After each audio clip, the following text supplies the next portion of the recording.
वक्रतुंड महाकाय सूर्यकोटि समप्रभ निर्विघ्नं कुरु मे देव सर्वकार्येषु सर्वदा गुरुर्ब्रह्मा गुरुर्विष्णुः गुरुर्देवो महेश्वरः गुरुः साक्षात् परब्रह्म तस्मै श्री गुरवे नमः। नमो गुरुभ्यो गुरुपादुकाभ्यो नमः परेभ्यः प्रपादुकाभ्यः आचार्यसिद्धेश्वरपादुकाभ्यो नमोऽस्तु लक्ष्मीपतिपादुकाभ्यः। श्रीगुरु परमगुरु परमेष्ठी गुरु सद्गुरु पादुकाभ्यो नमो नमः। अवधूतचिन्तन श्री गुरुदेव दत्त रामाय रामभद्राय रामचन्द्राय वेदसे रघुनाथाय नाथाय सीताया पतये नमः। प्रभु श्री रामचंद्र भगवान की जय। आपण आज रामाच्या उत्सवानिमित्त व्याख्यानमालेतील तिसऱ्या दिवशी जो विषय चिंतनासाठी घेतलेला आहे तो म्हणजे गुरुतत्व चिंतन।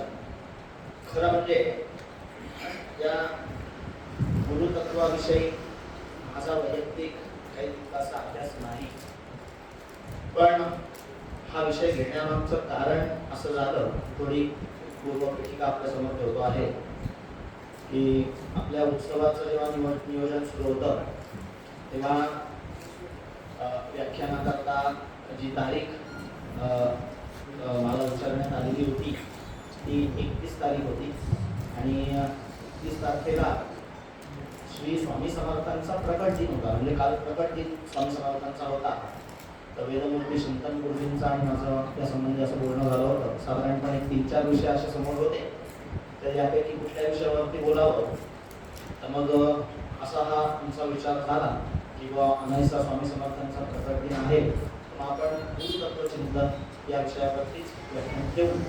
पण काही कारणास्तव कालचे जे आपले व्याख्यान होते त्यांच्या तारखा ॲडजस्ट होत नव्हत्या, म्हणून मग ती जी कालची तारीख होती ती आपण त्यांच्याकरता ठेवली आणि आजची तारीख मला या ठिकाणी सेवा करण्याकरता म्हणून मिळालेली आहे।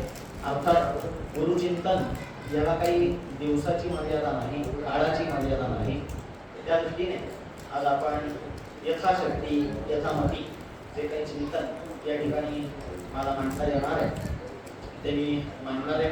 मी सुरुवातीलाच आपल्याला सांगितल्यानुसार त्या गुरुतत्वाविषयी माझा काही फारसा अभ्यास नाही, पण आपल्या सगळ्यांसमोर या विषयाची एक साधारणपणे उजळणी आपण म्हणूया किंवा एक आवृत्ती या विषयाची अशी आपण चिंतनात्मक स्वरूपामध्ये करणार आहोत। गुरुतत्व चिंतन हा विषय आपण साधारणपणे 2 प्रकारांमधून या विषयाचं चिंतन करू शकतो। 2 प्रकार हे कसे आपल्याला बघता येतील, ते सगुण साकार स्वरूपामध्ये असणारे श्री गुरु असा एक प्रकार आहे आणि एक निर्गुण निराकार स्वरूपामध्ये असणारे श्री गुरु। आपल्याला सगुणाचा विचार करत असताना, सगुण साकार स्वरूपाचा विचार करत असताना गुरूंचं चिंतन जेव्हा आपण करत असतो तेव्हा आपल्या डोळ्यासमोर जी मूर्ती, जे मूर्त स्वरूप गुरूंचं उभं राहतं ते म्हणजे श्री दत्तात्रेय सद्गुरु, दत्तगुरु।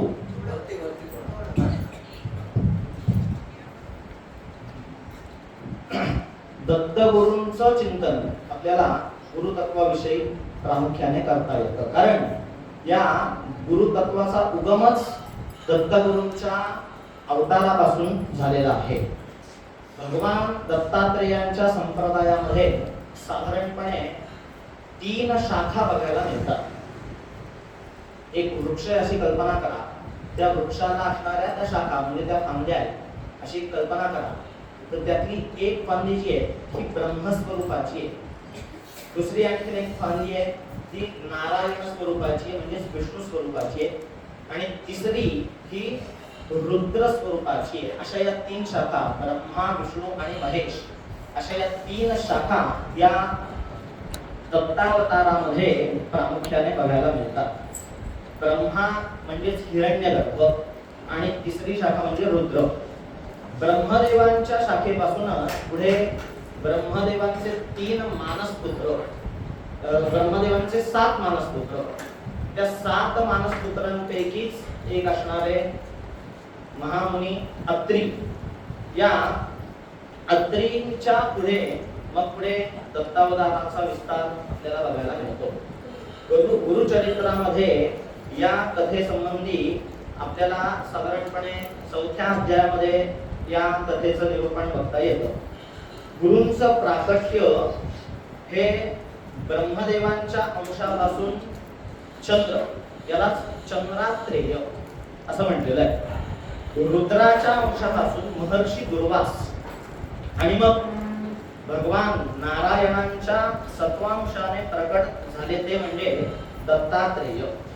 म्हणून गुरु परंपरा बघताना आपण नेहमी नारायण म्हणजेच विष्णू या देवतेचं चिंतन नेहमी करत असतो.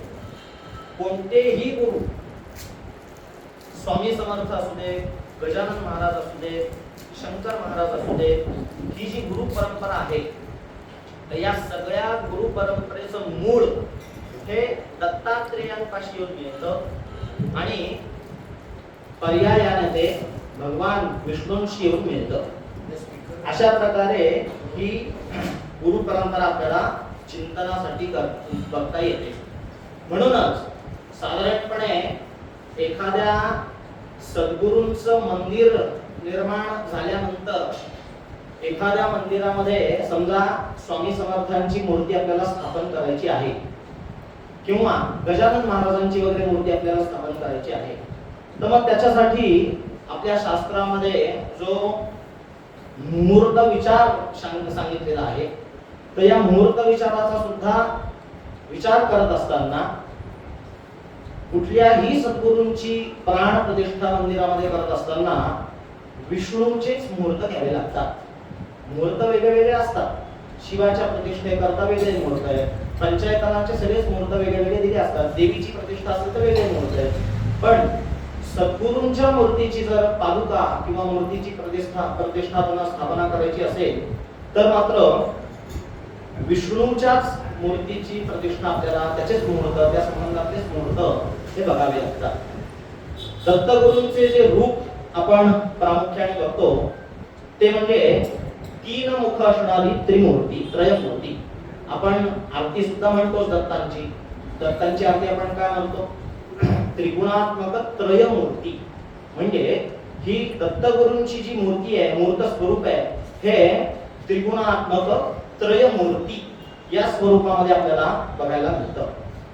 पण कोणत्याही प्राचीन ग्रंथांमध्ये दत्तगुरूंचं जे वर्णन आहे हे त्रिमुखी 3 मुख असणाऱ्या स्वरूपामध्ये बघायला मिळत नाही.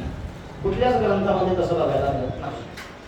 आपल्याकडे एक विष्णू धर्मोत्तर नावाचे एक उपपुराण सांगितलेलं आहे. त्या विष्णू धर्मोत्तर उपपुराणाचं कार्य काय आहे, तर त्याच्यामध्ये प्रत्येक देवतेचं स्वरूप सांगितलं जातं. समजा विष्णूची मूर्ती आपल्याला घ्यायची आहे, तर मग विष्णूला मिशा वगैरे दाखवलेल्या चालत नाही, दाढी वगैरे असलेली चालत नाही. समजा रुद्राची मूर्ती, शंकराची मूर्ती आपल्याला बसवायची आहे, बनवायची आहे किंवा चित्र काढायचं आहे रुद्राचं, शंकराचं, तर मग रुद्राच्या मूर्तीला दाढी मिशा असल्या तरी चालतात किंवा नसल्या तरी चालतात असे विकल्प आहेत. किंवा ब्रह्मदेवांची मूर्ती जर स्थापन करायची आहे किंवा ब्रह्मदेवांचं चित्र आपल्याला जर काढायचं असेल तर मात्र प्रामुख्याने ब्रह्मदेवांना दाढी मिशा वगैरे असं दाखवावंच लागतं.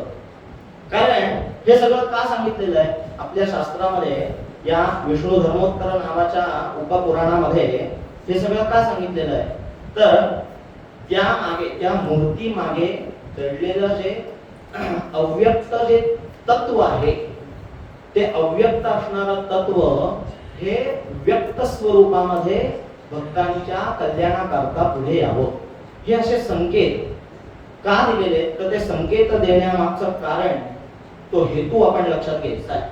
आपल्याला देवीची मूर्ती जर बनवायची असेल तर तो भाव त्या चेहऱ्यामध्ये उतरला पाहिजे. मग देवी जी असेल त्या देवीच्या कार्यानुसार तो भाव आपण देवीमध्ये उतरवू शकतो. खाली असेल तर मग ती उग्र स्वरूपामध्येच दाखवायला लागेल. त्याचप्रमाणे सरस्वती जर का असेल तर ती सात्विक स्वरूपामध्येच दाखवावी लागेल. असे हे संकेत आपल्या धर्मशास्त्रामध्ये सांगितलेले आहेत.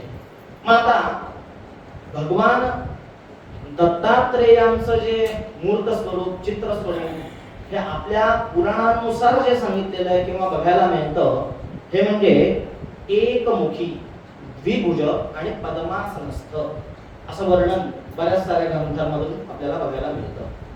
या स्वरूपाचा दत्तगुरूंचा फोटो आपण सगळ्यांनी कदाचित बघितलेलाही असेल. असा एक पाय वरती घेऊन बसलेले असतात, भगव्या रंगाचे कपडे घातलेले असतात आणि हाताची घडी असते.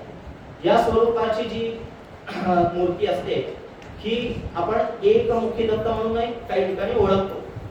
आणि या स्वरूपाची जी मूर्ती आहे या एकमुखी, द्विभुज आणि पद्मासनस्थ या अवस्थेमध्ये असणारी दत्तगुरूंची जी मूर्ती आहे या मूर्तीचं एक वैशिष्ट्य असं आहे की या स्वरूपामधली मूर्ती टेंबे स्वामींच्या रोजच्या नित्यपूजेमध्ये ही अशा प्रकारची मूर्ती होती. हे मूर्ती या एकमुखी आणि द्विभुज पद्मासनस्थ अवस्थेमध्ये असणाऱ्या मूर्तीचं जे वर्णन आहे या वर्णनाची मूर्ती ही टेंबे स्वामींच्या रोजच्या नित्यपूजेमध्ये असायची. पण मग आता भगवान दत्तात्रेय आपण आता सुरुवातीला बघितल्यानुसार हा दत्तावतार जो आहे हा भगवान नारायणांपासून म्हणजेच महाविष्णूंपासून पुढे आलेला आहे. पण मग आता या दत्तावताराचं प्रयोजन काय आहे? काहीतरी प्रयोजन तर असायला हवं. कुठलीही कृती, कुठलंही कार्य हे प्रयोजनाशिवाय होत नाही. काहीतरी कार्यकारण भाव असायला हवा. साध्या साध्या गोष्टी आहेत, साध्या साध्या गोष्टींमध्ये सुद्धा कार्यकारण भाव जिथे असतो तिथे हा तर भगवंताचा अवतार आहे. माता या अवतारामागे सुद्धा काय कार्यकारण भाव आहे याचा विचार आपल्याला करायला हवा. साधी गोष्ट आहे, तुम्ही आता इथे प्रवचना करता आला तर काहीतरी प्रयोजन ठेवून इथे राम मंदिरामध्ये आपण आलो की नाही, की राम मंदिरामध्ये जायचंय, राम मंदिरामध्ये आता प्रवचन आहे, त्या अनुषंगाने रामाचं दर्शन होईल, काही दोन शब्द ऐकायला मिळतील. हे झालं. त्यानंतर इथलं प्रवचन व्याख्यान झाल्यानंतरही आपल्याला पुढे काय करायचंय, इथून पुढचा काहीतरी आपला विधी असेल तर तेही प्रयोजन आपल्या मनामध्ये ठरलेलं असेल की इथलं आता व्याख्यान झाल्यानंतर रामाचं दर्शन वगैरे झाल्यानंतर इथून आपल्याला अमुक एक ठिकाणी जायचंय. म्हणजे काहीतरी कार्यकारण भाव प्रत्येक माणसाच्या कृतीमधून हा बघायला मिळतो. असं कधी होत नाही. एखाद्या व्यक्तीला रस्त्याने जाता जाता जर आपण विचारलं का कुठे चालला तर ती व्यक्ती काय असं म्हणणार आहे का आपल्याला की काय प्रारब्ध देईल तिकडे जाऊ, पावलं वळतील तिकडे वळतील, असं होत नाही. प्रयोजनम विना मंदोपि न प्रवर्तते अशी वचन आहे. प्रयोजनाशिवाय कुठलीही कृती मंद माणूस सुद्धा करत नाही. मंद माणसाचं सुद्धा काहीतरी कृती करण्यामागे प्रयोजन असतं. प्रयोजनाशिवाय काही होऊ शकत नाही. पंचतंत्रामध्ये सुद्धा या संबंधामध्ये कथा आहे. तो कथेचा श्लोक माझ्या आता लक्षात नाही, पण कथेचा सारांश मी फक्त सांगतो. त्याच्यामध्ये प्रत्येक प्राण्याकडून त्यांच्या प्रयोजनाबद्दल काही गुण घ्यायला सांगितलेले. सिंहात एकम, बकात एकम असं काहीतरी पुढे तो श्लोक आहे, माझ्या आता तो स्मरणात नाही. पण प्रत्येक प्राण्याकडून वेगळे वेगळे गुण घ्यायला सांगितलेले. सिंहाकडून एक गुण घ्यायला सांगितलेला आहे, बगळ्याकडून एक गुण घ्यायला सांगितलेला आहे. असे ते वेगळ्या वेगळ्या प्राण्यांची त्याच्यामध्ये वर्णन आहे. पण सांगण्याचा मुद्दा असा की त्याच्यामध्ये गाढवाकडून सुद्धा माणसाला गुण घ्यायला सांगितलेला आहे. गाढवाकडून काय गुण घ्यायचा आहे, गाढवासारखं गाढव, त्याच्याकडून काय गुण घ्यायचा, काय बोध घ्यायचा गाढवाकडून. पण अविश्रांतम वहेद भारम हा गुण गाढवाचा सांगितलेला आहे.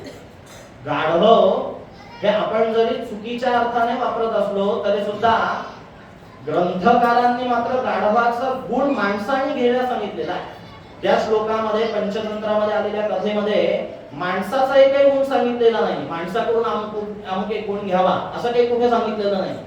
पण गाढवाचा मात्र गुण माणसाला सुद्धा घ्यायला सांगितलेला. काय गुण सांगितलेला? अविश्रांतम वहेद भारम. गाढव काय करतं की प्रयोजन ठेवून सतत जो आपला मालक असतो त्या मालकाच्या कार्यामध्ये त्याला योगदान देतो. मग कितीही थकलं गाढव, कितीही दमलं तरी सुद्धा ते भार वाहणं थांबत नाही. सतत कार्य करतंय, सतत भार वाहतंय, सतत कार्य करतंय.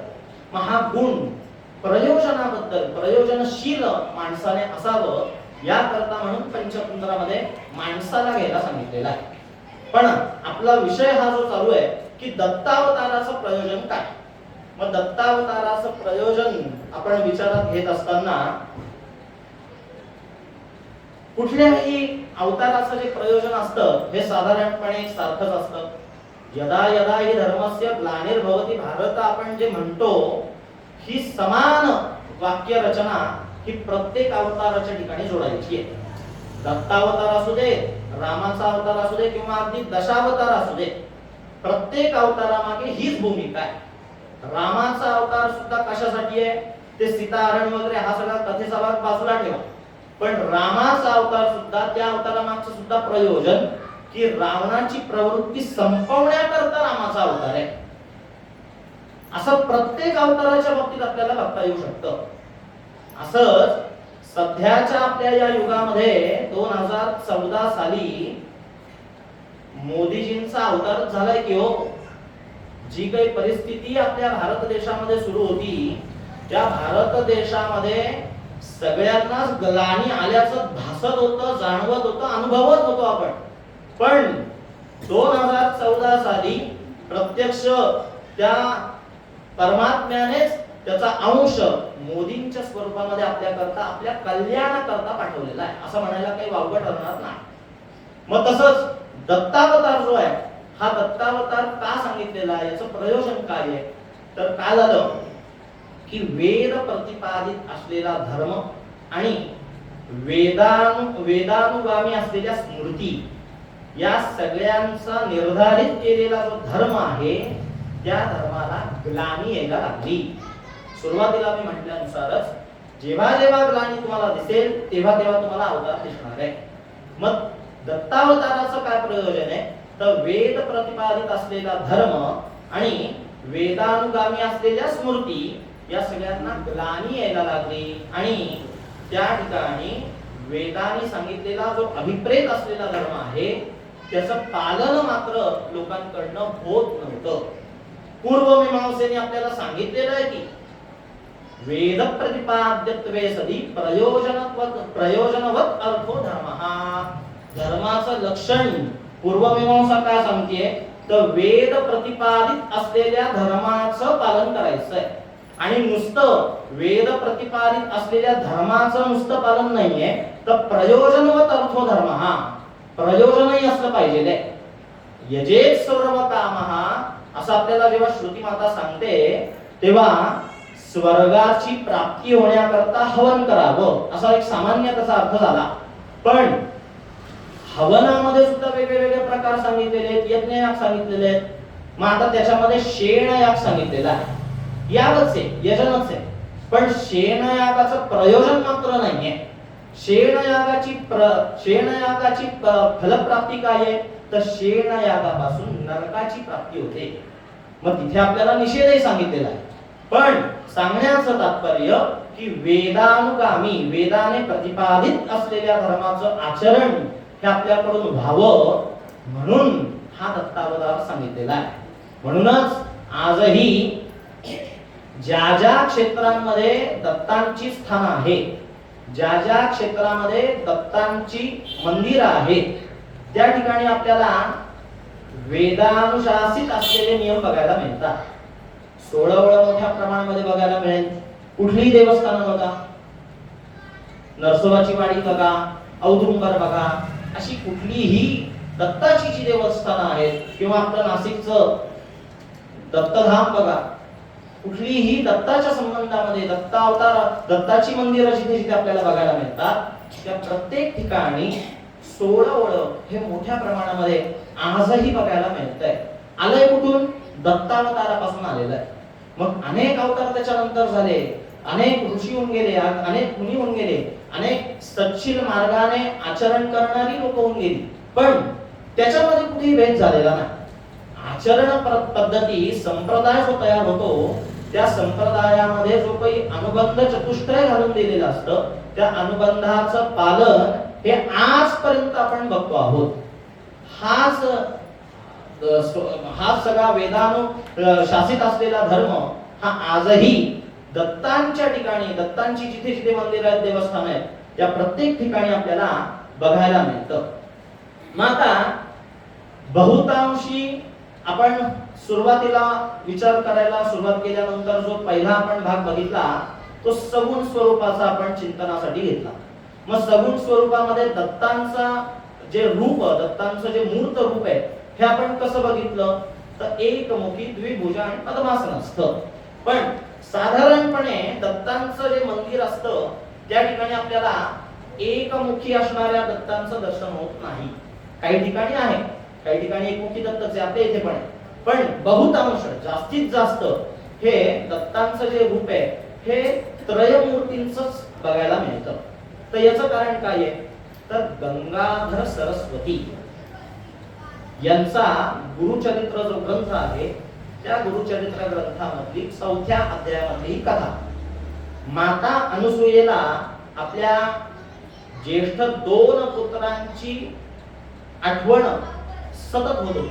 आपण मगाशी तो विचार बघितला की चंद्र जे होते हे चंद्रात्रेय हे सोमलोकी गेले, चंद्रलोकी गेले.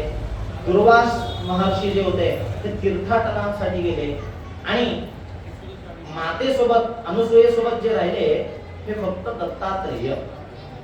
मग काय झालं की त्या अनुसूयेला आपल्या ज्येष्ठ 2 पुत्रांची म्हणजे चंद्रात्रेय आणि दुर्वास यांची सतत आठवण येऊ लागली. हा साधारण मनुष्यांचाही असाच नियम की जे आपल्या जवळ असतं त्यापेक्षा आपल्या जवळ जे नाही ते आपल्याला हवं सारखं वाटत असतं. माझ्याजवळ आयफोनचा 16चा फोन आहे पण मित्राकडे मात्र आयफोन 16 प्रो आहे किंवा प्लस आहे. तर माझ्याजवळ असणाऱ्या आयफोनची किंमत मला राहत नाही, मला त्या प्रोची किंवा प्लसची किंमत जास्त वाटायला लागते. स्त्रियांचाही आपल्याला सतत हा अनुभव रोजच येत असेल की अमुक एक साडी आपल्याकडे आहे पण त्या दुसऱ्या मैत्रिणीने जी साडी नेसलेली आहे ती साडी जास्त आवडायला लागते. मग ठीक आहे त्या रंगाची साडी आहे, सगळं आहे, पण नाही तो रंग काहीतरी जरा वेगळाच, त्या साडीचा पॅटर्न काहीतरी जरा वेगळाच आहे, ती साडी जरा जास्त उठून दिसते, फोटो चांगले येतात त्या साडीमध्ये. असा व्यवहार आपल्याला मनुष्यांमध्ये सुद्धा बघायला मिळतो. एक दृष्टांत या संबंधामध्ये सांगितला जातो. 2 दाम्पत्य शेजारी राहत असतात. तर या पुरुषांनी विशेष करून ऐका, हा आपल्या फायद्याचा सगळा एक दृष्टांत मी सांगतो. 2 दाम्पत्य शेजारी राहत असतात. तर त्यातल्या एका दाम्पत्याची जी पत्नी असते तिला ही अशाच प्रकारची सवय असते. शेजारच्यांनी काही घेतलं की मग तसंच आपल्याला हवं. त्यांनी शेजारच्यांनी गाडी घेतली की मग आपल्यालाही गाडी हवी. मग त्यांनी बुलेट घेतली मग आपल्यालाही बुलेट घ्यायला हवी. त्यांनी शेजारच्यांनी 4 व्हीलर कार घेतली, आपणही 4 व्हीलर कार घ्यायला पाहिजे. शेजारच्यांनी फोन घेतला, आपणही फोन घ्यायला पाहिजे. शेजारच्यांनी एखादा दागिना केला, आपणही तसंच करायला पाहिजे. हे काही संबंधाला काही सीमा नाही, हे चालूच राहतं. एकदा काय होतं की शेजारच्या स्त्रीने, शेजारच्या बाईने एक चांगल्यापैकी हार बनवला, पीएनजी मधून वगैरे बनवला. मग तो हार बनवल्यानंतर शेजार आपल्या लगेच घरी ते सुरू होतं की तो हार फारच छान आहे, हार उठून दिसतोय, खूप छान आहे आणि छान कारागिरी पण छान केलेली आहे. तर ते सुरू होतं. तो नवरा बघून वैतागतो आणि शेवटी तो पण त्या पत्नीला एक पण ठेवतो. ठीक आहे, तुला तसा दागिना आवडलाय ना, ठीक आहे आपण तसाच दागिना करू, पण दागिना करत असताना माझाही काहीतरी पण आहे. काय पण आहे? ठीक आहे, ती म्हणते चालेल, काय आता दागिना मिळतोय म्हटल्यानंतर काय नाही, रोज तुम्हाला थोडंसं सुद्धा करून जेवायला खाऊ घालेल. तुम्ही काहीही पण ठेवा, पण दागिना मला जर का मिळत असेल तर मी सगळं काही करायला तयार आहे. नवरा म्हणतो ठीक आहे विचार कर. ती म्हणते तो 10 तोळ्याचा आहे, हा म्हणतो मी 12 तोळ्याचा देईन, पण तू विचार कर, माझा पण तुला ऐकून घ्यावा लागेल. ठीक आहे, एकमेकांचं जे काही देवाणघेवाण होती ती ठरली, म्हणजे व्यवहार ठरला थोडक्यात. मग शेवटी तो दागिना तिला देताना एक अट जो पण तिला घालतो तो असा घालतो की हा दागिना मी तुला दिल्यानंतर हा दागिना घालून तू घराच्या बाहेर कुठेच जायचं ना. झाला, आता ही पंचायत आली. आता दागिना जर का तिच्या आवडी करता ती घालणार आहे तर मग बाहेर जायचा काही संबंधच येत नाही. मग कोणीही घरात बाहेरची व्यक्ती आली तरी तो दागिना तू घालायचा नाही, दागिना काढून ठेवायचा. मग ही अडचण झाली, आता ही पंचायत झाली. दागिना हवा का बरं होता? स्वतःसाठी हवा होता का लोकांसाठी हवा होता? मग स्वतःसाठी हवा असेल तर दागिना दिला तुला, पण ते नकोय, बाहेरच्यांनी ते बघायला हवंय, आहे की नाही? मग तसंच आपल्याकडे जे असतं त्याचं कौतुक न राहता जे दुसऱ्यांकडे असतं त्याचं कौतुक मनुष्याला जास्त वाटत असतं. आणि या एक सामाजिक नियमाला, या वृत्तीला भगवती अनुसूया सुद्धा अपवाद ठरू शकली नाही. कसं तर ते आता सांगितलंय मी त्यानुसार दत्तात्रेय व गुरु हे अनुसूयेसोबतच राहत होते, पण दुर्वास आणि चंद्रात्रेय हे बाहेर गेल्यामुळे ती खंत आपल्या मातेला सतत होत होती. ही या मातेला असलेला हा शोक प्रभू दत्तात्रेयांच्या लक्षात आला. हे मातेचं शल्य प्रभू दत्तात्रेयांना लक्षात आला आणि म्हणून प्रभू दत्तात्रेयांनी आपल्यामध्येच चंद्र आणि दुर्वास यांना सामावून घेतलं. चंद्र आणि दुर्वास यांना सामावून घेतल्यामुळे मग आता ते त्रयमूर्ती आपल्याला बघायला मिळतात.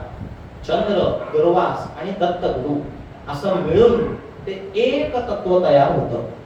सत्व, रज, तम असे तीनही गुणांचे आत्मरूप हे त्रयमूर्ती आहेत. आजच्या आधुनिक युगामध्ये, विज्ञानाच्या युगामध्ये या त्रयमूर्तींचं वर्णन जर का करायचं आपण ठरवलं तर ते आपल्याला अणूच्या स्वरूपामध्ये करता येऊ शकतं. अणू कसा तयार होतो? तर अणू तयार होताना इलेक्ट्रॉन, प्रोटॉन आणि न्यूट्रॉन या सगळ्यांचं एकत्रीकरण जेव्हा होतं, इलेक्ट्रॉन, प्रोटॉन आणि न्यूट्रॉन याचं जेव्हा संघट्टीकरण होतं, एकत्रीकरण होतं, तेव्हा अणू तयार होतो. मग तसंच हे प्रभू दत्तात्रेयांचं जे रूप आहे हे सुद्धा या त्रयमूर्तींचं रूप आहे. ब्रह्मा, विष्णू, महेश म्हणजेच सत्व, रज आणि तम अशा या त्रयमूर्तींचं हे रूप आहे. या तीन गुणांचं प्राबल्य हे कमी जास्त असू शकतं. सात्विक गुण प्रबल असू शकतो, राजस गुण प्रबल असू शकतो, तमोगुण प्रबल असू शकतो, हे कमी जास्त असू शकतं. म्हणूनच या त्रयमूर्तींच्या अवतारानुसार सत्व, रज, तम या गुणांनुसार दत्तावताराचे वेगळे वेगळे संप्रदाय बघायला मिळतात.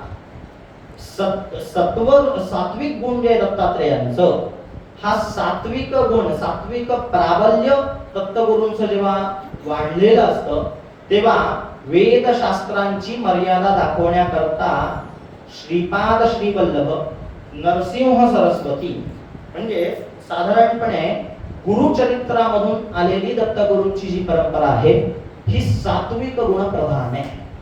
त्यानंतर रजोगुण प्रधान असणारे दत्तगुरु जे आहे हे राजराजेश्वर स्वरूपामध्ये सांगितलेले. रजोगुण प्रधान असणारे जे दत्तगुरु आहेत हे अनघालक्ष्मी सहित बघायला मिळतात.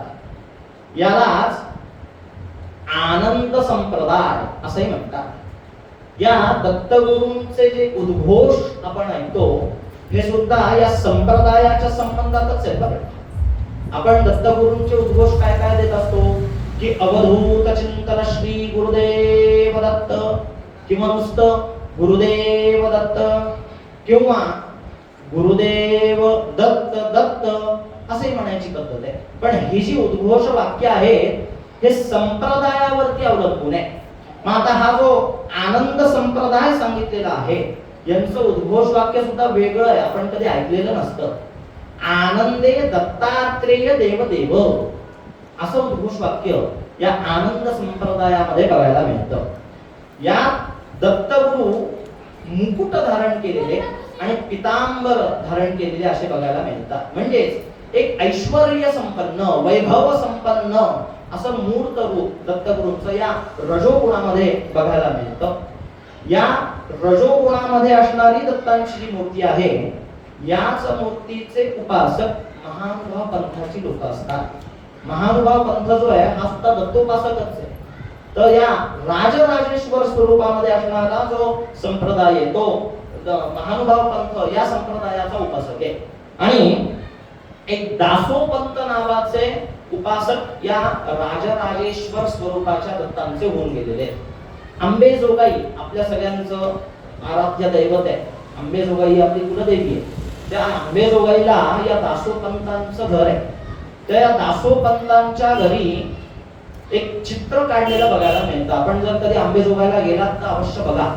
तर या दासोपंतांचं देवघर त्यांच्या घरातलं जे आहे, तर त्याच्यामध्ये आपल्या सृष्टी उत्पत्तीच्या वेळेला जे पंचीकरण झालेलं आहे, पृथ्वी आप तेज वायू आकाश या पंचमहाभूतांचं जे पंचीकरण झालं, तर या पंचीकरणाचं चित्र त्या दासोपंतांच्या त्या देवघरामध्ये बघायला मिळतं। पण त्या चित्रामध्ये प्रभू दत्तात्रेयांचं जे रूप आहे हे ते राजराजेश्वर स्वरूपामधल्या दत्तांचं अनघा लक्ष्मी सहित असलेल्या दत्तगुरूंचं रूप आपल्याला बघायला मिळतं।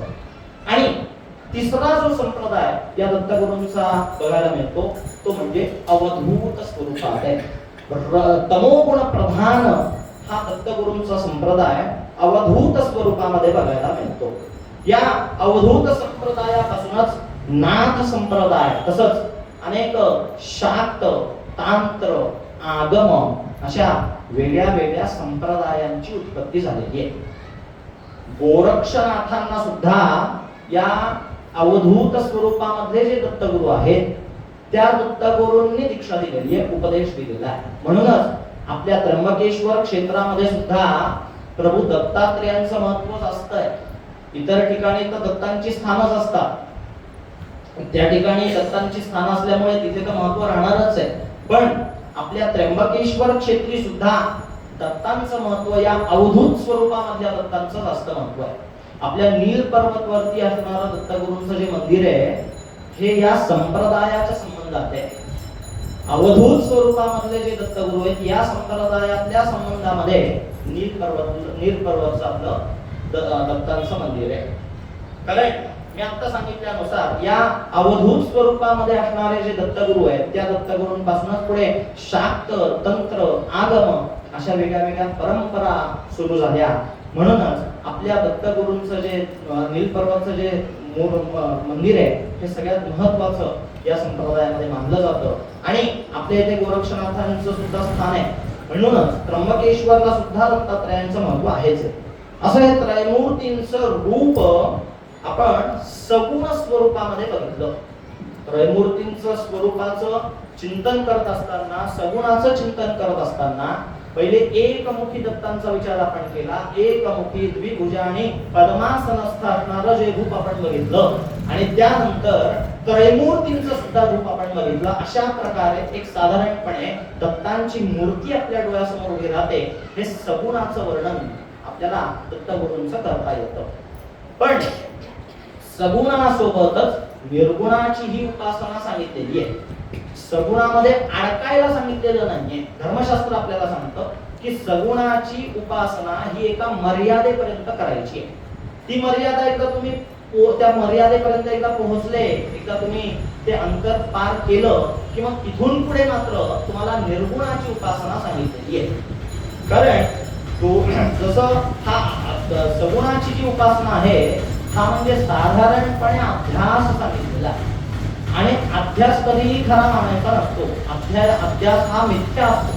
मग अभ्यासाचं ग्रहण आपल्याला फक्त सत्यत्वाची जाणीव होईपर्यंत आपल्याला करावं लागतं।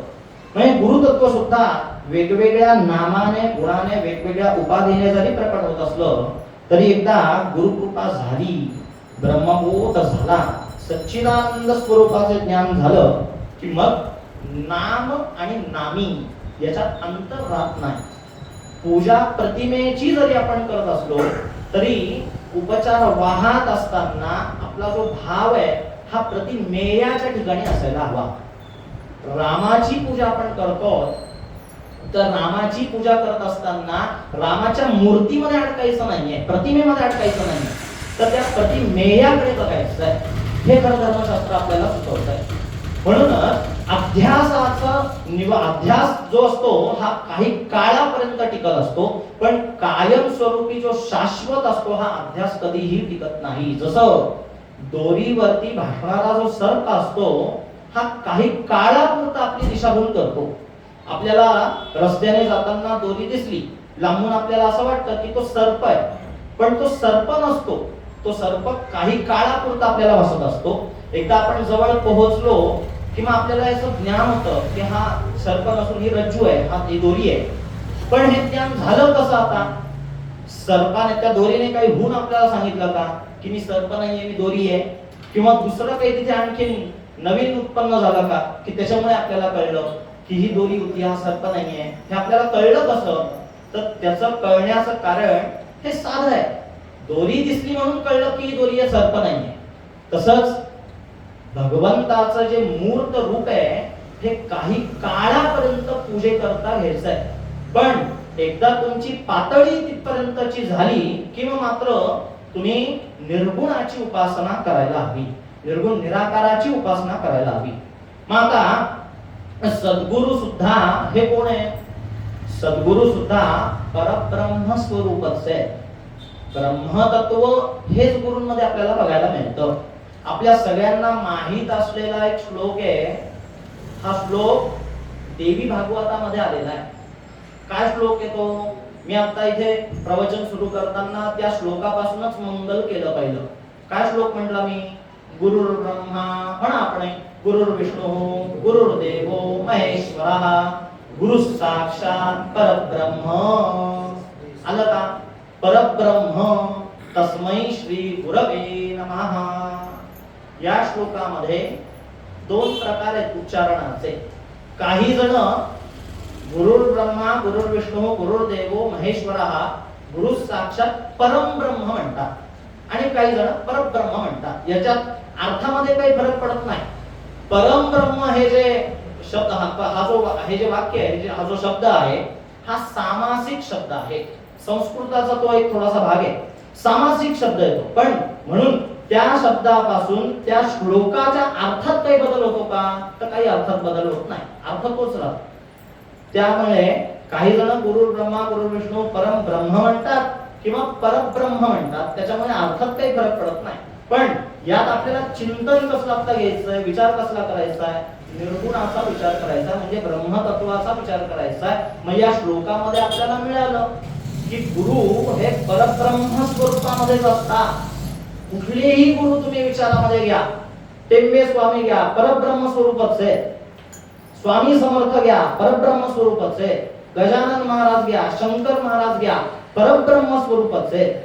या परब्रह्म स्वरूपामध्ये असणाऱ्या सद्गुरूंचं चिंतन करण्याकरता आपल्याला धर्मशास्त्राने दोन मार्ग सांगितले. ते चिंतन काही सहज करता येण्यासारखं नाही.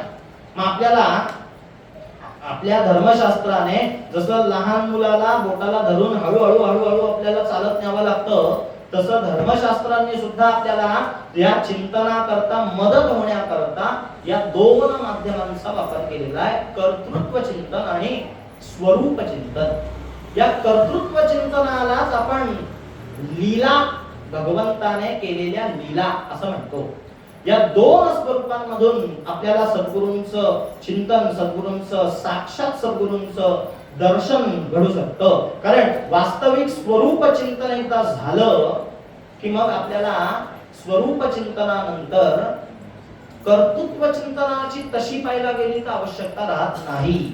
एकदा हे सोनं आहे हे लक्षात आल्यानंतर त्या सोन्यापासून तयार झालेला कितीही मोलाचा दागिना असला तरी सुद्धा त्या दागिन्याला किंमत राहत नाही. तुम्हाला एकदा कळलं ना की हे सोनं आहे, की सोनं हे कायम तुमच्या मनामध्ये राहणार, तुमच्या दृष्टीमध्ये राहणार. तुम्हाला कितीही चांगला दागिना समोर दाखवला तरी तुम्ही त्याला फक्त सोनं म्हणा.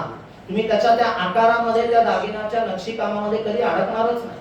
पण असं जरी असलं तरी सुद्धा त्या स्वरूपाचं चिंतन हे काही साधन आहे, सहज करता येण्यासारखं नाही. या स्वरूपाचं चिंतन करण्याकरता भगवंताने पहिले कर्तृत्व चिंतन सांगितलेलं आहे. कारण एकदम तुम्ही जर का स्वरूपाचं चिंतन करत बसले तर एखाद्या माणसाला अध्यात्मशास्त्राचं सुद्धा जिथे कळत नसेल त्या माणसाला ब्रह्मण माया आपण सांगत बसलो तो काही उपयोग होणार नाही, कळणारच नाही. म्हणजे त्याला ह्या सगळ्या संप्रदायाची आवड निर्माण व्हायच्या ऐवजी त्याला या सगळ्याचा कंटाळा वाटायला लागेल. त्यामुळे स्वरूप दर्शनाच्या आधी कर्तृत्व चिंतन भगवंताने सांगितलं. त्या अनुषंगाने लीला भगवंताने वेगवेगळ्या करून दाखवल्या. त्या लीलांच्या माध्यमातून लीलांचं फल काय आहे तर लीलांच्या माध्यमातून भगवंताकडे जाण्याची ओढ सामान्य माणसाला व्हायला लागली. आपल्याला तुम्हाला आम्हाला आपण सामान्य आहोत. आपल्याला एकदम ब्रह्ममाय आपण काढत बसलो तर आपल्याला त्याच्याबद्दलचं काही ज्ञान होणारच नाही. म्हणून टप्प्याटप्प्याने आपल्याला ती आवड निर्माण होण्याकरता आपल्याला जिज्ञासा आपली वाढण्याकरता या प्रकारे धर्मशास्त्राने ग्रंथांनी वेगळ्या वेगळ्या कृत्या वापरलेल्या आहेत, भगवंताच्या लीला दाखवलेल्या आहेत. मग आता दत्तगुरूंच्या सुद्धा अनेक लीला आपण गुरुचरित्रामध्ये बघतो. वेगळ्या वेगळ्या लीला प्रभूंनी करून दाखवल्या. ब्राह्मणाचं दारिद्र्य दूर होतं, वांझ स्त्रीला पुत्र होतो, वांझ महिषीला दूध येतं, मृतपती जिवंत होतो, दरिद्री माणसाकडून सहस्र भोजन दत्तगुरू करून घेतात. या सगळ्या लीला भगवंताने दाखवल्या. त्या लीलांचं प्रयोजन काय आहे तर प्रयोजन फक्त एवढंच आहे की आपल्याला त्या उपासनेची आवड लागावी, आपल्याला अध्यात्मशास्त्राची आवड निर्माण व्हावी, वृद्धिंगत व्हावी. याकरता भगवंताने फक्त लीला दाखवलेल्या असतात. कारण एकदा दाखवलेली लीला प्रभू परत परत दाखवत नाही ना. एकदा एखादी लीला भगवंताने दाखवली की मग तसं जर का झालं असतं एखादी उपासना केल्याने प्रभूने फक्त लीलाच दाखवल्या असत्या तर मग त्या लीला त्यांनी पुन्हा पुन्हा दाखवलेल्या असत्या. असं कधी होत नाही. ज्ञानेश्वरांनी भिंत चालवली की किती वेळा चालवलेली आहे? एकदा चालवलेली आहे.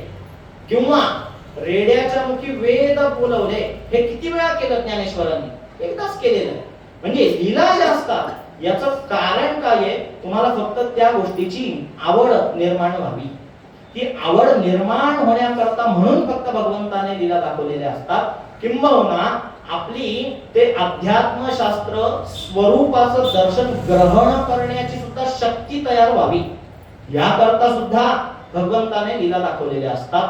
कारण एकदम आपण स्वरूपाचं दर्शन घेऊ शकत नाही.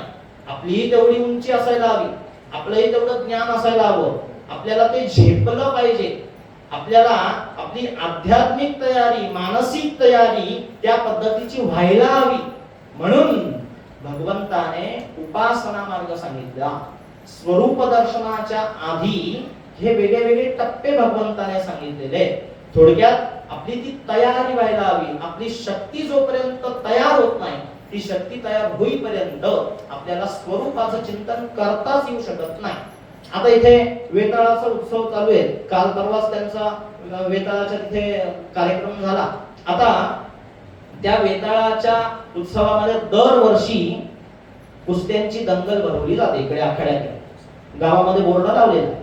आता समजा एखाद्या कृष माणसाचं आपण नाव तिथे डायरेक्ट कुस्ती खेळण्याकरता म्हणून दिलं, माझं स्वतःच समजा नाव कुस्ती खेळण्याकरता म्हणून दिलं, तर खेळता येईल का मला कुस्ती? नाही, 1 मिनिट लागणार नाही मला चितपट करायला.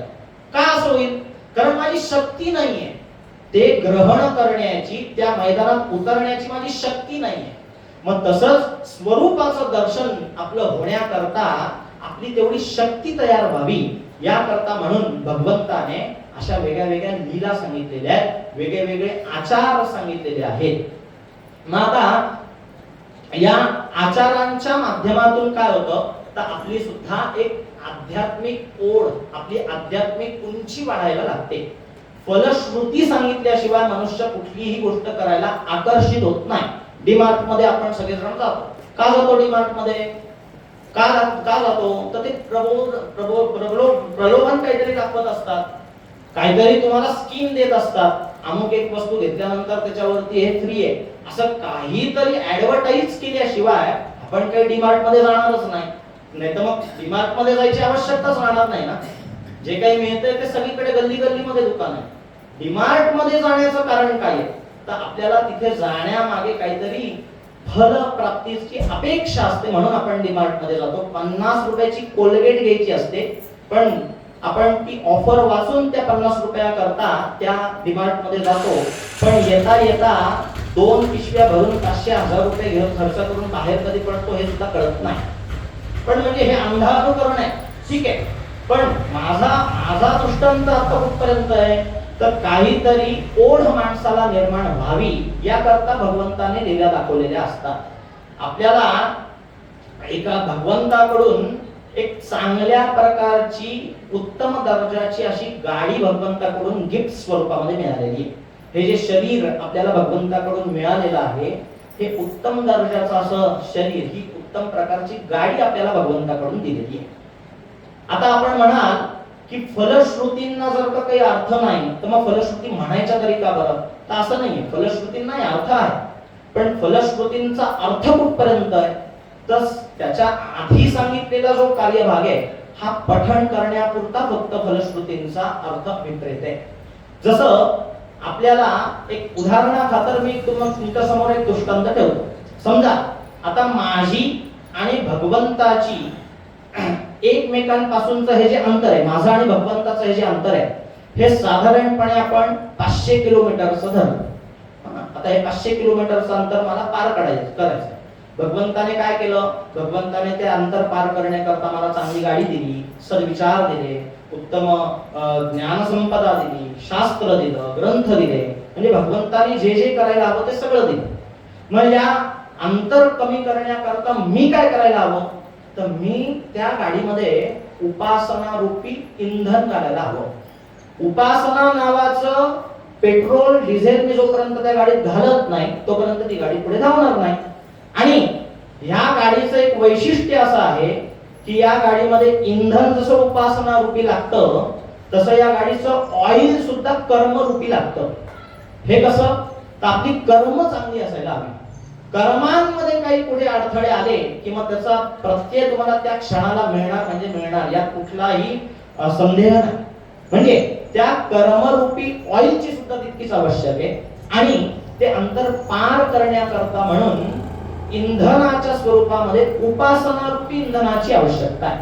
एकदा उपासना चांगल्या म्हणजे अगदी शेलचं पेट्रोल तुम्हाला मिळालं, शेलची उपासना तुम्हाला मिळाली, शेलचं तुम्ही पेट्रोल, पॉवरचं पेट्रोल तुम्ही वापरलेलं आहे आणि ऑइल सुद्धा मात्र तुमचं अतिशय चांगलं आहे. मग अशा पद्धतीचं जर का त्या गाडीला इंधन आणि ऑइल मिळालं तर काय होईल? ती गाडी अगदी फॉर्म्युला 1च्या रेस सारखी धावेल, पटकन ते 500 किलोमीटरचं अंतर पटपट क्रॉस करेल. पण या उलट जर का तुम्ही उपासना इंधन त्या गाडीत घातलं नाही आणि ऑइल तुमचं काहीतरी असंच सुट्ट कुठलं तरी मिळतं तशा प्रकारचं ऑइल आहे, तर काय होईल? ही गाडी वाटेतच बंद पडेल. मग काय होईल? जे 500 किलोमीटर अंतर तुम्हाला पार करायचं होतं, हे 500 किलोमीटर अंतर न राहता ते अधिक वाढायला लागतं, हळूहळू वाढायला लागतं. 500चं 600 होतं, 600चं 700 होतं. म्हणजे आपण अधोगतीकडे जायला लागतो. मग आपल्याला जायचंय कुठे? तर आपल्याला जायचंय ते 500 किलोमीटर पार करण्याकरता. मग त्याकरता म्हणूनच भगवंताने या सद्ग्रंथांचा विचार आपल्या धर्मशास्त्रामध्ये सांगितलेला आहे. कारण स्वरूपाचं जे दर्शन असतं, हे स्वरूपाचं दर्शन तुम्ही कितीही सांगण्याचा प्रयत्न करा ते सांगता येऊ शकत नाही. स्वरूपाचं हे वैशिष्ट्य आहे. स्वरूपाचं दर्शन तुम्हाला काय अनुभव मिळालाय स्वरूप दर्शनाचा हे तुम्ही कधीही सांगू शकत नाही. जसं एखाद्या मिठाच्या खड्याला दोरी बांधून आपण तो मिठाचा खडा पाण्यामध्ये जर का सोडला, पाण्याची खोली मोजण्याकरता म्हणून, तर आपल्याला तो मिठाचा खडा खोली दाखवेल का? कधी काही दाखवूच शकत नाही. का दाखवू शकणार नाही? कारण मिठाचा खडा पाण्यात गेल्यानंतर तो विरघळून जाणार आहे. मग तसंच एकदा ब्रह्माचं ज्ञान तुम्हाला झालं की त्याचा अनुभव तुम्हाला वर्णनामध्ये सांगता येऊ शकत नाही. कारण वेदांताच्या भाषेमध्ये या स्वरूप ज्ञानाला अनुभवैक गम्य असा शब्द वापरलेला आहे. अनुभवैक गम्य असणार आहे स्वरूप ज्ञान आहे. अनुभव घेतल्याशिवाय कळत नाही. एक उदाहरण सांगायला सोपं आहे आणि समजायला सोपं आहे, म्हणून एक उदाहरण हे नेहमी घेतलं जातं या स्वरूप ज्ञानाबद्दल, ते म्हणजे साखरेचं. साखरेचं उदाहरण समजायला सोपं आहे आणि सांगायला सोपं आहे, म्हणून हे लवकर कळतं म्हणून हा एक दृष्टांत रूपी साखरेचा विचार करता येतो. जसं साखर आपण सगळ्यांनी लहानपणापासून पाहिली आहे की नाही. मग आता जर का तुम्हाला एखाद्याने विचारलं की साखर कशी लागते, तर आपण सांगू की गोड लागते. पण मग आता पुढचा प्रश्न लगेच तयार आहे की गोड म्हणजे कसं. मग आपण म्हणू आंबट नाही तसं. पण मग आंबट नसणारे इतरही पदार्थ असतात, मग त्यांना साखर म्हणायचं का, नाही म्हणू शकत. पण मग साखर गोड आहे हे सांगितल्यानंतर कळेल कसं, कळूच शकत नाही. हे तुम्ही आता हा पूर्ण रामाचा उत्सव संपेपर्यंत मर्यादा घ्या. रामनवमी होऊन जाऊ दे, अगदी प्रयोजन होऊ दे, पारणं होऊन जाऊ दे, आणि तेव्हा नंतर कधी येऊन मला भेटा की साखर गोड म्हणजे कशी, ही शब्दामध्ये सांगताच येऊ शकत नाही. का सांगता येऊ शकत नाही, कारण अनुभवैक गम्य आहे. साखर खाल्ल्याशिवाय साखरेची गोडी कळू शकत नाही. आपल्याला साखर असं एका कागदावरती लिहून तो कागद चहा बनवताना नुसता पातेल्यात टाकला तर चहा बनेल का, नाही बनवू शकणार. लहानपणापासून आपण साखर पाहतोय, लहानपणापासून दिसली साखर, आता तर रक्तातही दिसली साखर. म्हणजे साखर आपल्याला विचारलं तर पदार्थ दाखवता येईल किंवा याला साखर म्हणतात, पण कशी लागते म्हटल्यानंतर आपल्याला सांगता येऊ शकत नाही. अनुभवैक गम्य आहे. स्वरूप ज्ञान जे आहे भगवंताचं, प्रभूंचं, गुरूंचं जे परब्रह्म स्वरूपाचं असलेलं ज्ञान आहे हे अनुभवैक गम्य आहे. पण आता होतं कसं की प्रभूचं प्राकट्य जे असतं याचाही एक विचार आपण करायला हवा.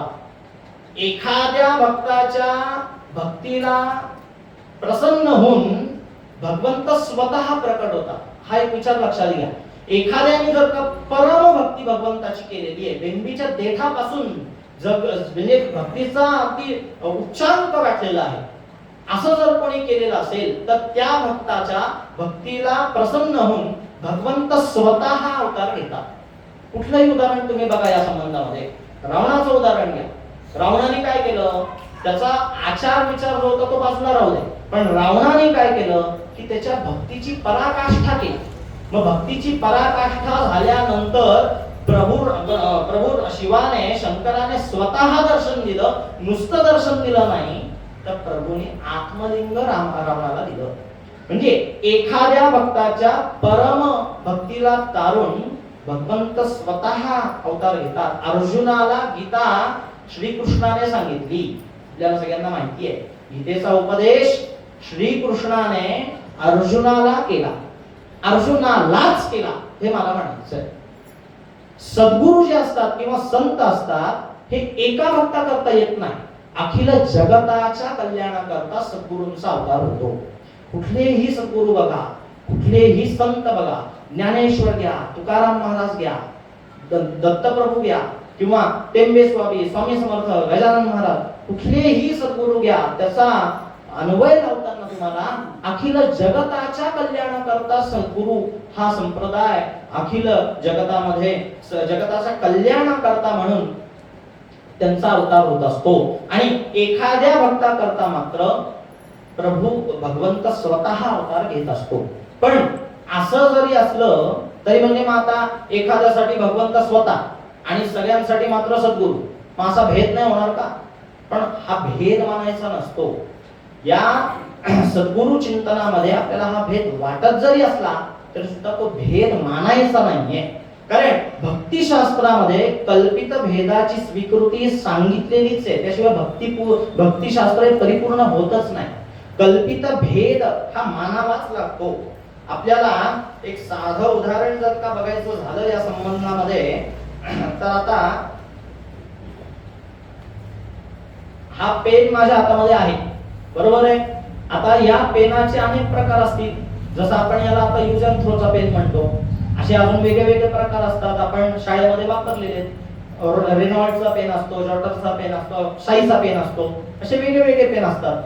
मग आता हे पेनांमधले जे भेद आहेत हे भेद दिसताना आपल्याला दिसतात, पण सगळ्या पेन मधलं आतमधलं रसायन काय आहे तर शाई ही सगळीकडे समान आहे की नाही, तर ती शाई समान आहे. शाईमुळे भेद आपल्याला करता येऊ शकत नाही. पेनाच्या आकारामध्ये, पेनाच्या नावामध्ये, पेनाच्या आकारामध्ये त्या पेनाचं टोपण आकर्षित असू शकेल, एखाद्याचं नसेल, एखादा वापरून फेकून देण्याचा पेन असेल, म्हणजे त्याच्या आकारामध्ये भेद आहे. पण मूळ तत्व जे आतमध्ये शाई रूपामध्ये आहे त्याच्यामध्ये आपल्याला भेद मानता येऊ शकत नाही. म्हणूनच शंकराचार्यांनी सुद्धा भक्त्यर्थम भवितन्वयतम अद्वैतात अपि सुंदरम असं वर्णन या अद्वैत सिद्धांताबद्दल केलेलं आहे. परमात्मा सद्गुरु रूपात आहे, परमात्मा संत रूपामध्ये आहे. कारण कोणत्याही भेद हा उपाधी युक्त असतो. त्या परम ब्रह्म असलेल्या स्वरूपाला दत्तगुरु म्हणा, स्वामी समर्थ म्हणा, गजानन महाराज म्हणा, शंकर महाराज म्हणा, त्या अवताराला उपाधी असल्यामुळे त्या उपाधीला महत्व राहत नाही. या समान स्वरूपामध्ये आपल्याला सद्गुरूंचं चिंतन करता येतं.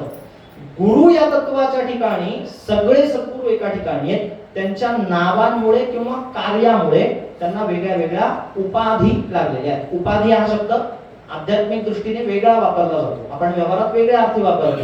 आपण काय म्हणतो, काय उपाधी लावली माझ्या मागे, तशा अर्थी नाहीये. ही उपाधी जी आहे ही नाम रूपाला उपाधी असा शब्दप्रयोग धर्मशास्त्रात आपल्या वापरला जातो. पण आता मूळ तत्व, ह्या संबंधामधलं जे मूळ तत्व आहे हे आपण लक्षात घ्या. मूळ तत्व एक का मानायचं आहे? कारण परमेश्वर जो आहे, ईश्वर जो आहे, सद्गुरु परब्रह्म स्वरूपामध्ये असणारे जे सद्गुरु आहेत ते उत्पत्तीचं अवताराचं कारण त्यांचं काय सांगितलेलं आहे तर अभिन्न निमित्तोपादन कारण. निमित्त कारण काय आहे तर अभिन्न निमित्तोपादन कारण असणारे हे सद्गुरु आहेत. उत्पत्ती बद्दल कार्यकारण भाव सांगितला जातो. उत्पत्ती कशी होते तर उत्पत्तीमध्ये उपादान कारण सांगितलं जातं आणि निमित्त कारण सांगितलं जातं. एखादी वस्तू तयार होताना, पेनाचं उदाहरण आता आपण बघितलं होतं, तर या पेनाच्या उदाहरणामध्ये पुन्हा आपण पुढे नेऊ की पेनाच्या ठिकाणी आतमधली जी शाई असते ही उपादान कारण आहे आणि वरून आवरण जे आलेलं आहे, पेन रूपी जे आवरण आलेलं आहे ते आवरण बनवणारी जी व्यक्ती आहे म्हणजे पेन बनवणारी कंपनी थोडक्यात, तर ते काय आहे निमित्त कारण आहे. सोनाराकडे गेल्यानंतर सोनं आपल्याला एखादी सोन्याची जी बघायला मिळते हे सोनं म्हणजे उपादान कारण आहे. पण सोन्यापासून तयार करणारा दागिना असतो, दागिना बनवणारी जी व्यक्ती असते म्हणजे सोनार जो असतो ते काय निमित्त कारण आहे. पण परमेश्वराच्या बाबतीमध्ये ही समीकरणं लावता येत नाही. परब्रह्म स्वरूपात असणारे सद्गुरु अभिन्न निमित्तोपादान कारण आहे. याचा अर्थ असा की उत्पत्तीलाही कारण सद्गुरूच आहे आणि निमित्त कारण सुद्धा सद्गुरूच आहे. मग आपण म्हणजे पुढे पुढे संप्रदाय जे येत गेले गुरूंच्या बाबत त्याबद्दल असं समीकरण लावू शकतो की मूळ स्त्रोत काय आहे तर दत्तगुरु. दत्तगुरूंना उपादान कारण म्हणा आणि पुढे जे जे संप्रदाय होत गेले ते निमित्त कारण म्हणा. पण कार्यकारण पद्धती जी आहे ही मात्र दत्त संप्रदायाकडूनच पुढे पुढे येत गेलेली आहे. आता आचार्यांनी आता सांगितल्यानुसार ब्रह्मसूत्रामध्ये या संबंधामध्ये चांगल्या पद्धतीने विवरण करून ठेवलेले. कारण मुळातच मूर्तीपूजा ही आदिगुरु शंकराचार्यांपासून सुरू झालेली आहे. मग शंकराचार्यांनी ब्रह्मसूत्रामध्ये अविभागेन दृष्टत्वात् हे जे त्यांचं सूत्र आहे या सूत्रामध्ये की भेद कुठपर्यंत मानायचा आहे त्याचं विवरण सांगून ठेवलेलं आहे. भेद निर्देशस्तु अभेदे अपि उपचर्यते. कारण ज्या उपाधीमुळे भेदाचं दर्शन घडतं तो उपाधी कधीही सत्य मानायचा नसतो. कारण उपाधीच जर सत्य नाही तर मग त्याच्या मागून उत्पन्न झालेला जो भेद आहे तो कधीही सत्य मानायचा कारण नाही. वेदांताची परिभाषा जी असते ही थोडीशी वेगळ्या स्वरूपाची असते. काय असतं की वेदांताच्या नियमानुसार जो सिद्धांत आपल्याला मांडायचा असतो त्या सिद्धांताच्या अगदी विरोधी जाऊन आपल्याला तो सिद्धांत प्रस्थापित करावा लागतो. कसं ऐका. आता उदाहरणादाखल आपण एक असा विचार करू. आपण शाळेमध्ये शिकलो की शून्याला काही किंमत नसते, बरोबर आहे की नाही? शून्याला काही किंमत नसते. ते कशात कुठल्या अंकाच्या नंतर लावला की होतं वगैरे ते जाऊ दे सगळं, पण शून्याला काही किंमत नसते असा एक साधारणपणे आपण नियम शिकलो. पण मग आता मी जर का तुम्हाला विचारलं की शून्याला काही किंमत नसते हे मला तुम्ही फळ्यावरती दाखवा, दाखवता येईल का आपल्याला? दाखवता येणार नाही. एक तर शून्य असं काढावं लागेल, गोल आकार तो काढावा लागेल किंवा शब्दामध्ये किमान ते लिहावं तरी लागेल की शून्याला काही किंमत नाही. पण काही किंमत नाही असं म्हणताना काहीतरी किंमत दाखवावी लागते. ती दाखवल्याशिवाय किंमत नाही कळत नाही ना. जसं एखादी गती जी असते, या गतीचं प्रयोजन काय आहे, तर कुठलीही गती ही मनुष्याला शांततेकडे नेत असते. गतीचं प्रयोजन काय असतं, गती का असते, तर गतीचं प्रयोजन असतं मनुष्य विश्रांत व्हावा, शांत मनुष्य व्हावा, म्हणून गतीचं प्रयोजन असतं. आपण इथून नाशिकला जातो समजा, तर नाशिकला जाताना आपण काय करतो, गतीने जातो. नाशिकहून तुम्ही त्र्यंबकेश्वरी येत असताना समजा बसने आपल्याला यायचं आहे, तर बसने येताना आपल्याला दोन पर्याय तिथे दिसतात. एक ऑर्डिनरी बस आहे आणि एक डायरेक्ट त्र्यंबकेश्वरला जाणारी बस आहे. आपण काय करू, दोन्ही बस त्र्यंबकेश्वरलाच येणार आहे. आपण काय करू, आपण डायरेक्ट जाणारी जी बस असेल त्या बसमध्ये बसू. म्हणजे गती आपल्याला हवी आहे, आपल्याला लवकर पोहोचायचं आहे. का गती पाहिजे, घरी येऊन काय करायचंय आपल्याला, घरी आल्यानंतर आपण बसणारच आहे की आपण विश्रांतीच घेणार आहे. पण गतीचं प्रयोजन का असतं, तर एका विश्रांतीकडे जाण्याकरता गतीचं प्रयोजन असतं. म्हणजे भिन्न स्वरूपामध्ये चिंतन करावं लागतं. मग आपल्याला सुद्धा प्रस्थापित सिद्धांत काय ठेवायचा आहे, तर अद्वैतामध्ये स्वारस्य आहे. निर्गुण निराकाराचं चिंतन आपण सद्गुरूंचं करतो. मग निर्गुण निराकार असणाऱ्या सद्गुरूंचं चिंतन करत असताना, म्हणजे अद्वैत सिद्ध करत असताना आपल्याला साधन मात्र हे द्वैताचं घ्यावं लागतंय. द्वैताविषयी बोलल्याशिवाय आपण अद्वैताकडे जाऊ शकत नाही. फक्त त्या अद्वैताकडे एकदा पोहोचल्यानंतर मात्र द्वैताची सिद्धी राहत नाही. जसं आपण एकदा आजारी असताना औषधाच्या गोळ्या कुठपर्यंत घ्यायच्या, आजार बरा होईपर्यंत घ्यायच्या, त्या कायमस्वरूपी थोडी घ्यायच्या. आपल्याला झालेला आजार बरा होईपर्यंत फक्त त्याची स्वीकृती आहे औषधाची. एकदा मनुष्य बरा झाला, आजार दूर झाला की औषध गोळ्या घ्यायची काही गरजच नाहीये. मग तसंच अद्वैताची सिद्धी एकदा मनुष्याला झाली, परब्रह्म स्वरूपाची सिद्धी एकदा प्राप्त झाली की मग द्वैताला महत्व राहत नाही. म्हणूनच मग आपल्याला सद्गुरूंनी आणि संत महात्म्यांनी काय केलं की मगाशी मी म्हटल्यानुसार लहान मुलाला जसं बोटाला धरून आपण चालायला शिकवतो, तसं धर्मग्रंथांच्या माध्यमातून, ज्ञानेश्वरी सारख्या ग्रंथाच्या माध्यमातून, गुरुचरित्रासारख्या ग्रंथाच्या माध्यमातून हे चालायला शिकवलेलं आहे. त्या अद्वैताकडे जायला शिकवलेलं आहे. त्या अद्वैत मार्गाकडे जाताना मध्ये मध्ये खडतर रस्ते येणार आहेत, प्रपंचरूपी खड्डेमध्ये येणार आहेत, संसार रूपी स्पीडब्रेकर मध्ये येणार आहेत. पण हे सगळे पार करत करत आपल्याला सद्गुरू ह्या अद्वैताकडे जाण्याकरता प्रवृत्त करत असतात. म्हणूनच परब्रह्म स्वरूपाचं चिंतन करत असताना आपल्याला द्वैताचा भाग काही काळापर्यंत हा स्वीकारावाच लागतो. आपल्याला सुद्धा या अद्वैत मार्गाकडे जात असताना, परब्रह्म स्वरूपाकडे जात असताना गुरूंच्या द्वारे, सद्गुरूंच्या द्वारे एक शब्दाद्वारे ज्ञान दिलं जातं किंवा आचरणाद्वारे ज्ञान दिलं जातं. शब्द ज्ञान किंवा आचरण ज्ञान या दोन्हीच्या माध्यमातून आपल्याला त्या परब्रह्म स्वरूपापर्यंत पोहोचता येऊ शकतं.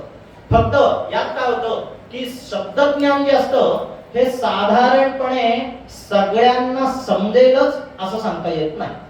शब्द म्हणजे आवाज, बोलणं, याला शब्द वापरला जातो. पण मग शब्दज्ञान जे असतं हे साधारणपणे सगळ्यांना कळेलच असं होऊ शकत नाही.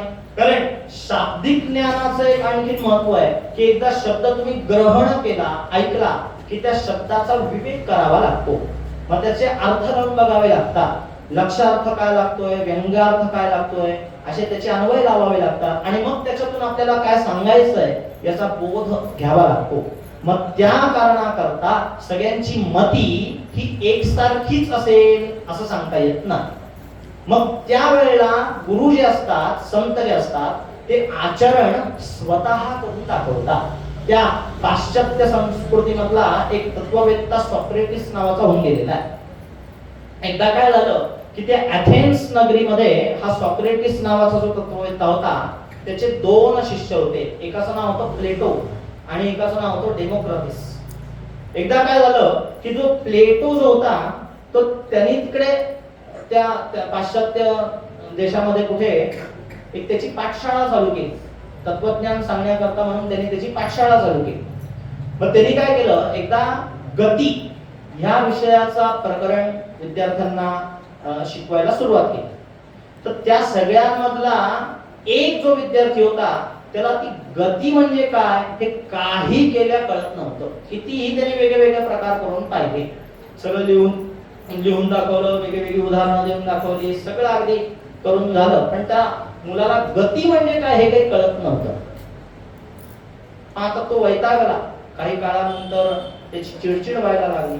वास्तविक गुरुने चिडायला नको, पण मर्यादा झाल्यानंतर त्याचा तोल जायला लागला, त्याची चिडचिड व्हायला लागली. तेवढ्या तो डेमोक्रॅटिस जो होता तो तिथून त्याच्या पाठशाळेवरून जात होता. तो तिथे थांबला, पाहिलं याची काहीतरी गडबड झाली आहे, काय चिडचिड करतोय, मुलांना सांगतोय, मुलांना समजत नाहीये, म्हणून तो सहज आतमध्ये डोकावला.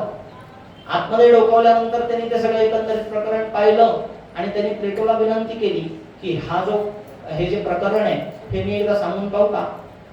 तर प्लेटो त्याच्यावरही भडकला की जे मला जमत नाही ते तू काय सांगणार आहे.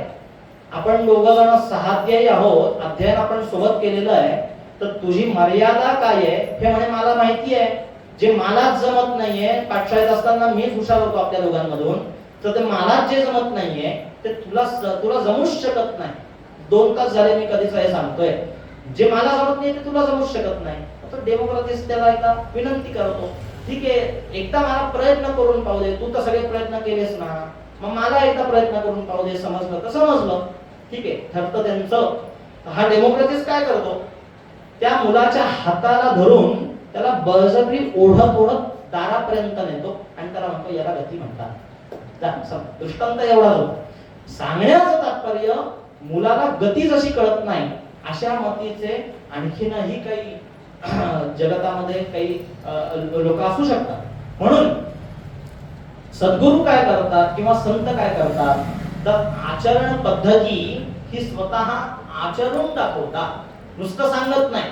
ज्ञानेश्वरांचं उदाहरण आपण बघा, ज्ञानेश्वरांच्या मुंजीचं उदाहरण आपण बघा.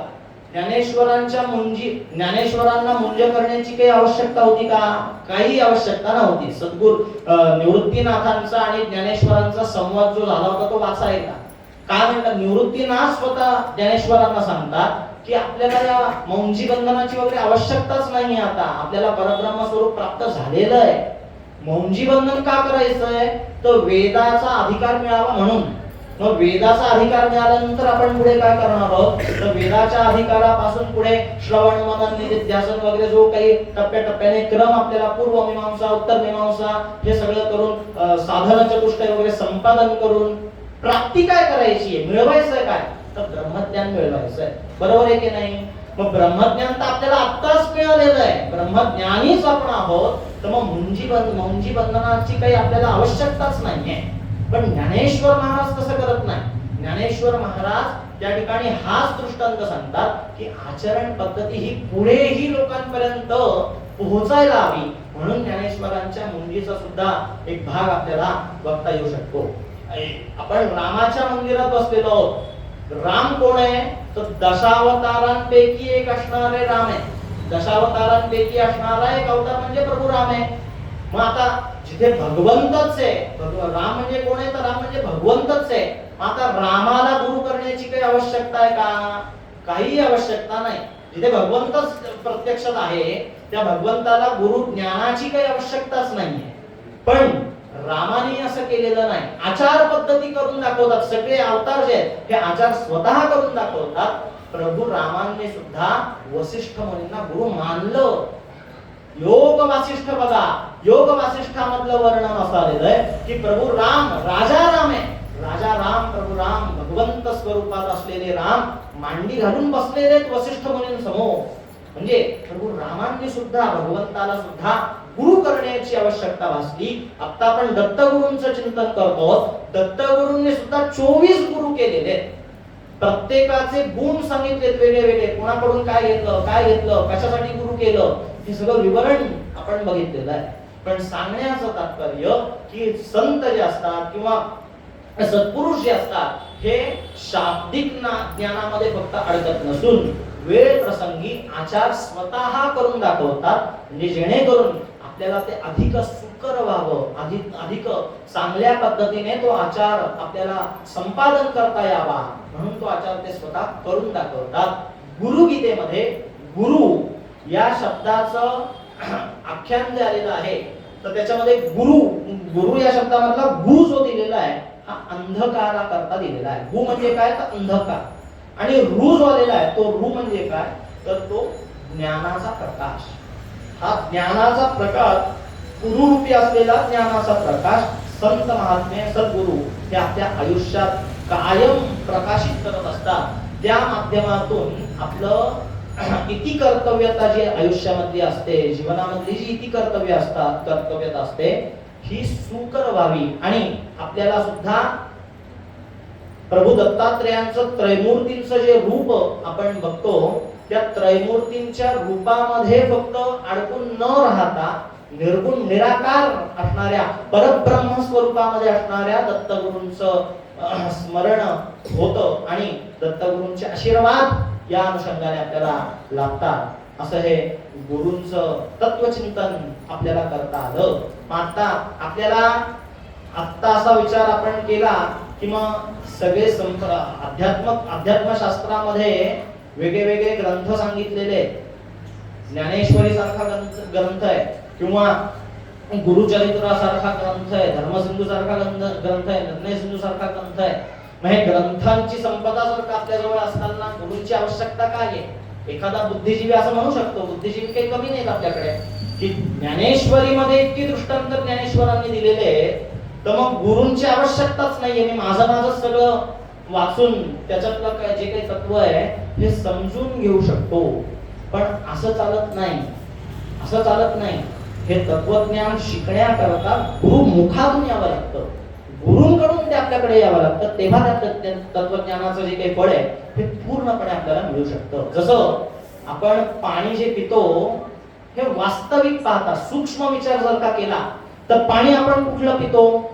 समुद्राचं पाणी पितो, आहे की नाही? पाणी कुठलं पितो आपण समुद्राचं पाणी पितो. बारीक विचार करा, धरण वगैरे, नदी वगैरे हे सगळं जाऊ दे, फिल्टरचं पाणी पितो, ॲक्वागार्डचं पाणी पितो, हे सगळं जाऊ दे. पाणी हे जे आपण पितो हे पाणी आलं कुठून?